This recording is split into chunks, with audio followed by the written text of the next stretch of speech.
Mwana onomukadde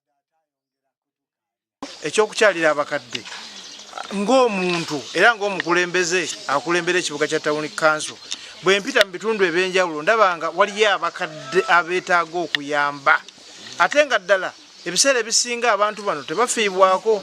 Era mu bintu bye tugabye kubaddeko sukaali, omuceere, sabbuuni, omunnyo n'ebirala. Mpulira essanyu n'okubeera nti atuusizzaako obubaka buno. Kubeera nti ddala mu nsi eno tubeeramu nga tulinga abeekwese naye n'olaba nti oli ajja n'akunoonya gye muli. Tukisanyukidde nnyo ssebu. Kama Katonda amuwa obuwangaazi kubanga tunaako okuyamba abavubuka ssente n'atazissa mu mirala nga ebyo by'okwejala bene n'alaba nti omugaso gwe gw'abazadde oba abakadde kintu ekyo kya makulu nnyo nnyo nnyo batono abakikola.